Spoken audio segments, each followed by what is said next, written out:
Sa isang tahimik na bahagi ng kalsada, may nangyaring eksena na muling nagpaalala kung gaano pa rin kabuti ang puso ng tao. Isang matandang pulubi na kilala bilang Tatay Jesus ang unang lumapit kay Ivana Alawi habang ginagawa nito ang kanyang social experiment. Kahit kapos na kapos siya sa sarili niyang pera, inabot pa rin ni Tatay Jesus ang 10 piso mula sa huli niyang 15 piso para lang may pambili ng pagkain si Ivana. Sa gitna ng magulong paligid at ingay ng kalsada, isang simpleng kilos ang malasakit ang namukod tangi. Hindi ito scripted, hindi ito inasahan. Kaya halos maiyak si Ivana sa nakita niya dahil hindi niya inakalang may taong handang magbigay, kahit siya mismo ang may mas matinding pangangailangan. Habang patuloy ang kuha ng kamera, ipinakita ni Ivana ang kanyang social experiment. Nagkunwari siyang buntis at walang-wala para makita kung sino ang tunay na may malasakit. Doon niya nakilala si Jesus Paraboles. Sa gilid ng kalsada, hindi siya nagdalawang isip. Lumapit siya at inabot ang 10 piso mula sa natitira niyang pera. Sa sandaling iyon, malinaw kay Ivana ang isang bagay, hindi pera ang sukatan ng kabutihan. Kahit sa gitna ng gutom at kahirapan, may mga taong handang tumulong nang walang hinihintay na kapalit. Pero bago po ang lahat, baka pwede pa-like muna ang video na ito dahil napakalaking bagay na ito sa aming mga content creators. Maraming salamat po. Si Ivana Alawi ay isa sa mga pinakakilala at pinaka-influential na personalidad sa Pilipinas sa kasalukuyan. May pinaghalong dugong Pilipino at Moroccan, si Ivana ay unang nakilala sa mundo ng showbiz hindi bilang isang instant star, kundi bilang isang babaeng unti-unting pinatunayan ang sarili sa industriya. Nagsimula ang journey niya sa telebisyon matapos siyang lumabas sa reality show na Starstruck, kung saan unang nasilayan ng publiko ang kanyang potensyal. Mula roon, sunod-sunod ang naging proyekto niya sa telebisyon at pelikula. Hindi man agad naging bida sa simula, ipinakita ni Ivana ang sipag, tiyaga at determination na magtagal sa industriya. Sa paglipas ng panahon, naging bahagi siya ng mga teleserye at pelikulang mas lalong nagpalawak ng kanyang pangalan. Pero ang tunay na nagbigay ng ibang level ng kasikatan kay Ivana ay ang kanyang YouTube channel. Sa panahong maraming artista ang nag-e-experiment sa vlogging, si Ivana ay isa sa mga pinaka-nagtagumpay. Sa loob lamang ng maikling panahon, umabot sa milyon-milyon ang kanyang subscribers sa views, dahilan para kilalanin siya bilang isa sa pinakamalalaking content creator sa bansa. Hindi na rin katakatakang minsan na siyang kinilala ng Google bilang isa sa mga top content creator sa Pilipinas. Ang kakaiba kay Ivana, hindi lang aliwan ang laman ng kanyang mga video. Karamihan sa kanyang vlog ay may halong realidad ng buhay, lalo na ang pagtulong sa mga ordinaryong tao. Kilala siya sa paggawa ng social experiments, pamimigay ng tulong, at pakikipag-usap sa mga taong madalas ay hindi napapansin ng lipunan. Para kay Ivana, hindi sapat ang maging sikat, mahalaga ring maging makabuluhan ang impluwensya. Sa kabila ng milyong views, endorsements at kinikita sa social media, nanatili siyang grounded at may malasakit sa kapwa. Maraming beses na ipinakita ni Ivana na handa siyang maglaan ng oras, pera at atensyon para sa mga taong tunay na nangangailangan. Hindi ito para sa papuri, kundi dahil ayon sa kanya, responsibilidad ng may kakayahan na tumulong. Sa bawat video niyang tumutulong sa kapwa, mas lalong nakikita ng publiko ang isang Ivana Alawi na hindi lang artista o influencer, kundi isang taong gumagamit ng kanyang plataporma para magbigay pag-asa. At sa kwento ni Tatay Jesus, muling napatunayan na ang kasikatan ay mas nagiging makabuluhan kapag ito ay ginagamit para sa kabutihan ng iba. Si Jesus Paraboles, na tinatawag ng Tatay Jesus, ay isang 59 na taong mamamayan na natagpuan sa lansangan. Ipinanganak siya sa Bicol noong Hulyo 15, 1966. Ilang taon na ang nakalipas, masayang nagtrabaho si Jesus bilang isang mason sa Maynila.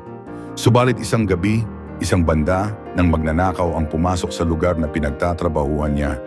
Tuluyan nilang nanakaw ang lahat ng kanyang materyales. Dahil dito, napilitang huminto si Jesus sa pagtatrabaho at sa paglipas ng ilang taon ay nabuhay na lamang siya sa lansangan gamit ang biyayang natatanggap araw-araw. Kahit kapos-kapos sa pera at tirahan, patuloy na kumikilos si Jesus araw-araw ng buong determinasyon, hinaharap ang gutom at pagod habang umaasa na sa susunod na araw ay may ihahatid pa sa kanya ang Diyos. Pagkaupo ni Ivana sa bangketa, sinimulan niyang ipakita sa kamera ang kanyang inilatag na eksena. Nagkunwaring buntis siya at humihingi ng tulong sa kapwa. Sa gilid ng kalsada, agad na napansin ni Jesus ang kinaroroonan niya at lumapit ng kusa. Sa mismong pagkakataong iyon, mula sa natirang 15 piso ni Jesus, inabot nito ang 10 piso sa aktres upang makabili ito ng pagkain. Sa tagpong iyon, hindi na pinansin ni Ivana ang kamera, nakikita niya ang tunay na damdamin sa binitiwang kilos ni Jesus.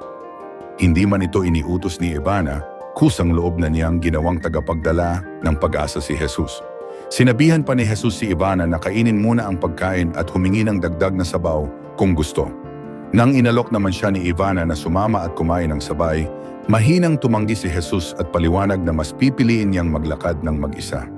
Sa mga sandaling iyon ay kitang-kita ni Ivana na hindi pera ang nagmamay-ari kay Jesus kundi isang pusong busog sa malasakit at hinding-hindi nagluksa ang kanyang pagtulong. Agad na naluha si Ivana sa kabutihang ipinakita ni Jesus. Napuno ng damdamin ang mata niya dahil sa walang pag-aalinlangan nitong pag-aalay ng tulong. Madali niyang desisyon dadalhin niya si Jesus sa pamilihan at tutulungan sa abot ng makakaya.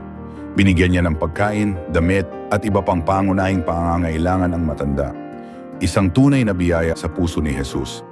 Kahit itinanggi ng matanda ang ilan sa kanyang handog dahil sanay sa payak na buhay, patuloy pa rin ang malasakit ni Ivana, sinigurado niyang kahit maliit na tulong ay makakatulong sa araw-araw. Sa inisyatiba ni Ivana, agad na pinaigting niya ang pag-aalay kay Jesus. Dinala niya ang matanda sa karinderya at binilhan ng mainit na pagkain. Pagkatapos, pinamili siya ng bagong damit, sapatos at simpleng gamit sa pang-araw-araw. Mula sa kanto ng kalsada hanggang sa palengke, hindi niya kailanman pinabayang magutom si Jesus. Bagamat hindi tuwirang naibulala sa video ang perang ibinigay, nakasisiguro ang maraming nanood na hindi pinagsawalang bahala ni Ivana ang kanya-kaniyang pangangailangan. Tahimik niyang ipinakita na ang kayamanang pananampalataya ay ipinapamana kapag bukas ang kalooban sa pagtulong sa iba, at kanya itong inambag para kay Jesus. Umusbong sa social media ang kwento na may balak si Ivana na turuan at tulungan si Jesus sa pamamagitan ng lupa at bahay. Kumalat na ang mga ulat na balak siyang suportahan at alagaan si Jesus sa kinabukasan. Ipinahayag na aktres na pwede pa siyang maging instrumento upang mabigyan ito ng maayos na tahanan at kabuhayan. Ipinaramdam ni Ivana ang kahalagahan ng pamilya at kapaligiran. Inabisuhan niya ang publiko at lokal na pamahalaan na tulungan hanapin ang mga kaanak ni Jesus sa Bicol. Naglabas siya ng pahayag upang makasiguro na mabibigyan ng daan si Tatay Jesus na makauwi sa kanyang mga mahal sa buhay sa lalawigan. Isa itong pangakong ugnayan ng pagmamalasakit. Kahit sino man ang matulungan, dapat ding maibalik sila sa kanilang pinagmulan kung iyon ang hiling ng kanilang puso. Mabilis na kumalat sa internet ang kwento ng dalawa. Inabot ng vlog ang milyong pagbisita sa loob ng ilang araw at naging trending sa social media ang hashtag Ivana Alawi at hashtag Tatay Jesus. Libo-libong komento ang bumuhos sa ibaba ng video, puno ng paghanga at suporta. Maraming netizens ang naiyak sa matapat na balitang ito at nagsabing, "Bilib kami sa kabutihang nakikita namin." O sana maraming tuloy na maging ganito ang pagtulong sa isa't isa. Ang kwento ni Ivana at Tatay Jesus ay hindi lamang viral na balita. Isa itong paalala na kahit sa oras ng dilim ng buhay, ang liwanag ng malasakit ay maaring magpabunga ng pag-asa para sa lahat. Sa bandang huli, ang buong pangyayari ay nagpapatunay na ang kabutihan at malasakit ay hindi nasusukat sa material na yaman. Mula sa simpleng 10 piso na alay ni Tatay Jesus, natutunan nating kahit ang pinakapayak na puso ay maaaring magdulot ng malaking pagbabago. Ipipinakita ni Ivana Alawi na sa pamamagitan ng kanyang kasikatan, maaari siyang maging instrumento ng pag-asa at pagkakaisa. Ang mensahe ay malinaw. Kahit kapos sa pera, mayaman sa puso ang isang tao, si Jesus ang halimbawa nito.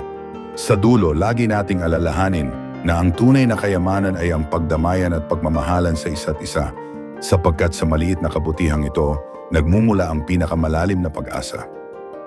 Ang kwento ni Ivana Alawi at Tatay Jesus ay hindi lang tungkol sa isang viral vlog, hindi lang tungkol sa social experiment, At lalong hindi lang tungkol sa pera o tulong. Ito ay kwento ng pagkakataong nagtagpo ang dalawang mundo, ang mundo ang kasikatan at ang mundo ng kahirapan, at sa gitna nito nanaig ang pagiging tao. Ipinakita ni Tatay Jesus na kahit ang taong halos wala na, kaya pa ring magbigay. Kahit gutom, kahit pagod, kahit kapos sa lahat, may mga taong pinipiling maging mabuti. At ipinakita naman ni Ivana na ang tunay na halaga ng impluwensya ay hindi nasusukat sa dami ng followers, kundi sa kung paano mo ginagamit ang boses at kakayahan mo para sa iba. Maraming nagsasabi na scripted ang mundo ng social media. Maraming nagdududa sa motibo ng mga vlog na tumutulong.